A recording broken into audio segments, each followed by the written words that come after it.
gone. I took it down. I don't have it anymore. But here's why. I'm moving into my new place. And you thought it was because I had problems.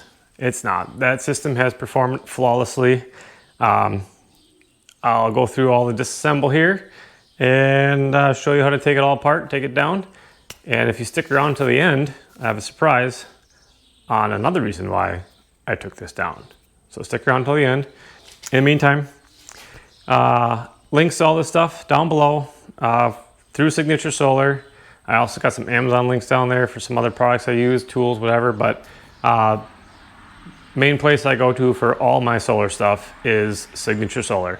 They have the best customer support, the best team there to help you with everything solar. I mean, sizing your system, questions how to install it, how to take it apart, how to, whatever, it doesn't matter. You call, you select a department, and you get a person. You talk to a person, which is fantastic. I love it. Great prices, and they also run a lot of good sales, so always check their website. They're running some sales right now on stuff.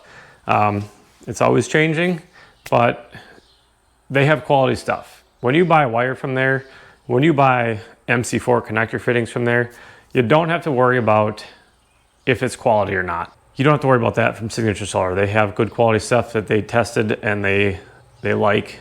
I love all their stuff. I don't even question it. I just go there to buy it. So anything from there, I got a coupon code down below you can use. That coupon code will save you some money on your order. And it also helps support the channel a little bit. And I appreciate everybody that's used the links in the description and the coupon codes, whatever I got for you. So thanks again. Let's jump into this video. Hey folks, welcome back to the channel. My name's Keith. And if you've been around here for a little while, you know I've been running this 12000XP in my house for the last, I don't know, 6 months, 5 months, something like that. It has performed perfectly. I've had zero issues with it. It's worked great. And now it's time to take it down. Why am I taking it down, you ask? Because this beautiful setup here is going to get moved to my new place. And I'm going to put it up in my barn, large pole shed basically, to give us some power out there right now. Because there's no power. I'm planning on doing my entire new property off grid, so that will not have any power run up there from the power company. And I'll be solely using the 12,000. I have 4 of these batteries actually, and I also have a 6000 XP. So between the two systems, I'll be running the smaller one in the barn, the bigger one here in the house. And I'm just gonna put this whole setup in the barn because the house is not done yet. There's a ton of work. We got it framed up right now, roof on it, but the whole interior is just studs. There's all the roughing has to get done yet. So that's gonna take a while, and I don't want this in there where it's gonna get super dusty, sawdust, you know, stuff could fall on it, whatever. I'm gonna keep it out in the barn, and I'm just gonna run extension cords to the house for what we need for power temporarily. So in this video, I'm gonna show you a quick how to shut this down and take it apart basically. The first thing you wanna make sure of is that your batteries are fully charged. I'm gonna be setting this up within a few days, and even if it was within, you know, a couple of weeks, you'd want to keep the batteries at full charge just because then they're ready to go. When you go to start the system up, you don't need to worry about getting grid power to power stuff up to get everything activated again. That is a nice thing about the 12,000 is you do not need to have a grid power reference to power it up to get its voltage settings and all that. You just set that up in the menu when you first initialize that. And if you're looking for any of that information, check out my other videos on the 12,000. I go through some of the steps and settings I changed in there when I initially put this in. So if you're gonna be taking this stuff out of your house and storing it for long-term, months at a time, years maybe even, the batteries you're gonna wanna have more so at like half charge. You don't wanna have them at a full capacity or a very, very low capacity for storage. The best way to store a lithium battery is around that middle range, you know, 40 to 60% is what they recommend from the manufacturers. So a day ago, I shut off the breaker feeding into my panel and my house and property is currently off of grid power. So the power wires here going into my breaker panel, that has been off. I shut the power output off from the XP, so that way all day yesterday the solar was able to charge the batteries up to 100%. So let's start. What's the first thing you're going to want to do is you're going to want to shut off the power output. So the screen just lit up because now there's no more, the XP is not producing any power on the load breaker. So now we'll just shut that off. That's killing any power going through my wires into my main panel. The XP is basically in standby mode now. It will still charge batteries with the power output switch off. But like I said, we don't need to worry about that. So I'm gonna go ahead and shut the solar panels off. These wires coming in this conduit here are hooked to my solar panels out in the yard, and it is morning. They're getting direct sunlight right now. So these wires are energized. Those I will not be doing anything with right now. So next step, disconnect is off for the solar. I'm gonna power down the XP with the switch on this side. This actually shuts down the main controller in here. And then from there, we're gonna shut the batteries off. The batteries are very simple. They have just a little push button switch on the side. You'll see the display shut off. And then you open up this side panel and you're gonna wanna kill the 200 amp breaker on the side. I'm gonna do the same thing with the second battery. Kill the control power, and then I will shut the main breakers off. So now, next thing I'm gonna do is I'm gonna run out there and I'm gonna disconnect my solar panels from these wires coming in by that. So I'll be right back. All right, solar panels have been disconnected from these wires. So now these will be dead. I'm gonna go ahead, now that most of the stuff is powered down, I'm gonna take off these front covers, use my voltmeter to verify things are dead.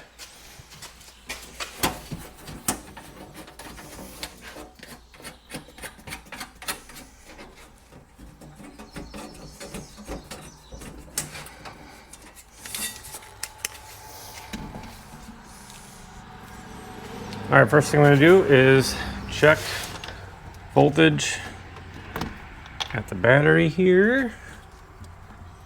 Make sure there's no power up here on these terminals.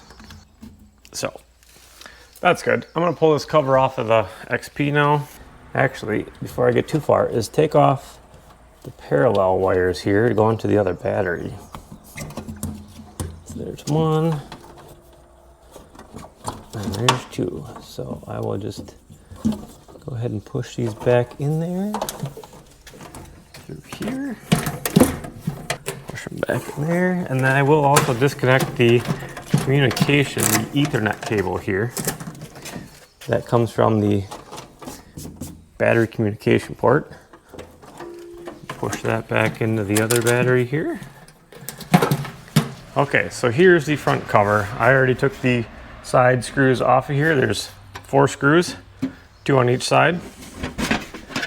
Pull that off. And now we can see we have all our stuff here. So first thing I'm gonna do is just disconnect the communication cable and tuck that back down here in the battery enclosure. So now that I have this panel open, I'm gonna set my meter to alternating current, and I'll just show you here. I'm just gonna check these 2 terminals, and it shows 1 volt to neutral, 1 volt to ground, 1 volt. So that basically means there's nothing there. So now we know that's good. We're gonna go ahead and unscrew those wires on there and get those disconnected and pulled out of here.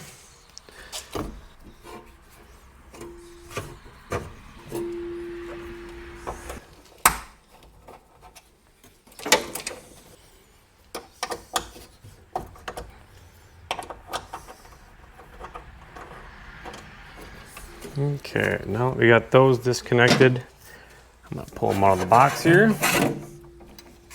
Take them out of my grommet. I will throw some tape on those in a second here, but now that that's done, I'm gonna disconnect the batteries up here. And I already checked the terminals down here, but I'll double check again before I stick my hands in there. Positive to negative. We are good there. I'm gonna pull them off. That is a 10mm socket on there, so.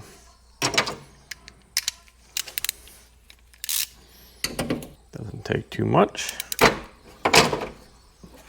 Push this down in here. I'm gonna pull that right off of the battery right away. And also, I'm gonna put these back in here because that is what originally came on here.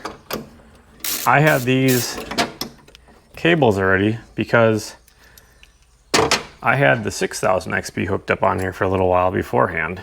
And the 6000 has screws. They do not have a lug like this. The 6000 XP only has screws, so you need to put a fitting on there.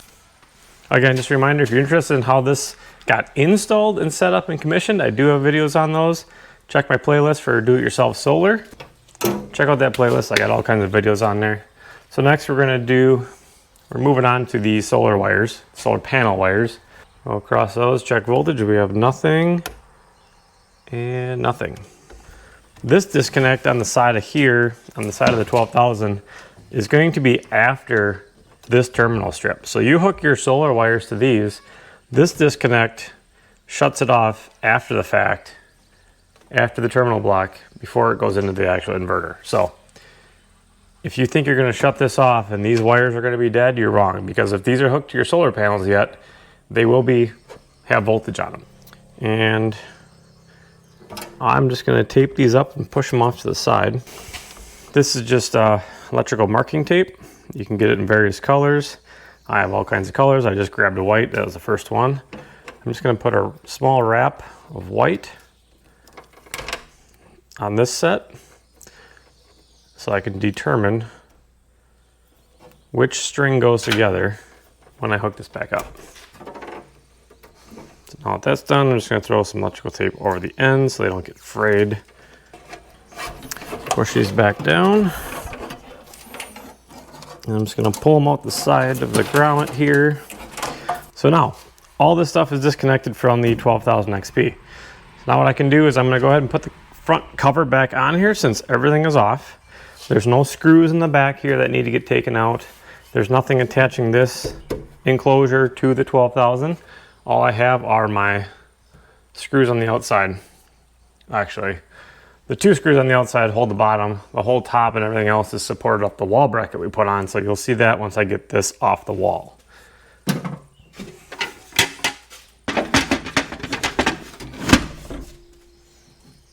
Then we have our 4 screws on the side here.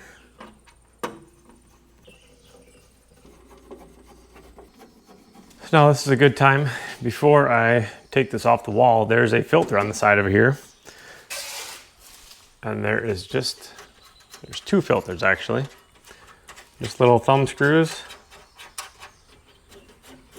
Now, I have not taken these off since I put this in, so I'm curious to see what these actually look like being in my garage.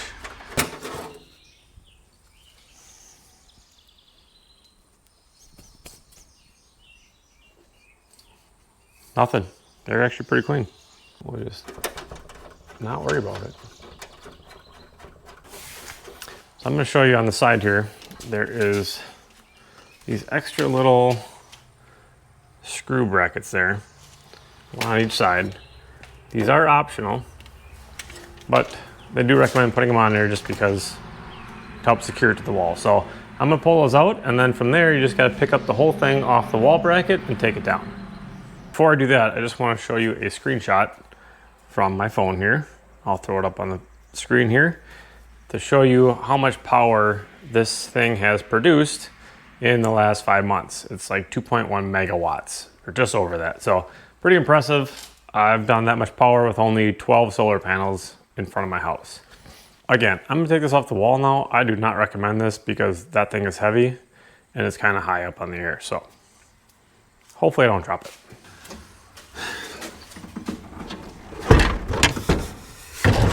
All right, got it off the wall. Yep. Like I said, I don't recommend that. That is a chunk of equipment there, man. That thing is heavy. So anyway, moving on. Wall bracket. This comes down, goes with it. That'll go to the new place. And I'm probably gonna leave these conduit boxes on top of the batteries just because I'm gonna be putting them right back on anyway. This here solar wires are going to stay here because got a little surprise there. Okay, so those are going to stay there for now. I'm going to get this battery off the wall. There's 4 screws on the back that hook it to the wall mount, and then you can just slightly pick it up and take them off there. So I'm going to get to those screws now, which are not easy. They're down here on the side. Maybe we can just pick it up and move it back a little bit. Yep, there we go. Don't recommend that either. Let's pop this guy off the wall. There we go. There, all right. Now they're both off the wall. Now we can use a dolly. Battery number 2 out of the way. All right. And now all I have to do is pull these wall brackets off for all the batteries in that inverter. And that's it. It's all done. Okay, so now that I have everything out, you may also be wondering why I pulled it out besides the fact that I'm moving it to my new place. I actually have a new setup coming for this place to try out for a little while. I bought from Signature Solar the LG high voltage, a Growatt 11,000 watt inverter. So the LG bundle, basically they call it. They call it the high voltage bundle, I believe. I'll throw a link for it down below, right from Signature Solar. I'm actually pretty excited about that because the batteries, the LG batteries, the high voltage, they're actually high voltage. They're 400 volt batteries. So I'm excited to try that out because the conversion rates from solar panels to batteries and batteries to household power, the efficiency there is very, very good because you, your panels, my panel voltage is around 300 to 400 volts on a good day. And when that comes in, it can get translated basically straight to the batteries at that voltage. And there's no conversion loss there. There's no efficiency loss by doing that. So it'll be very cool to see how that works. I'm excited for it. It also comes with a 200 amp automatic transfer switch. The whole bundle is set up very well for just a buy one kit and you're done. You don't have to add solar panels. However, I left my wires here because I will be tying some solar panels into them, and I'll be running it, testing out the backup setup on there and the automatic transfer switch, and it should be pretty fun. So stick around if you want to see that. That'll be probably one of my next videos. I may do a short one before that. I also have Iron Ridge solar panel mounting systems coming for my new barn. I'll be doing a video on that as well and installing some panels on the barn to go with the 12,000 I just took out, and I'll be moving over there. So stick around. I hope you like it. Thanks for watching. I'll see you in the next one.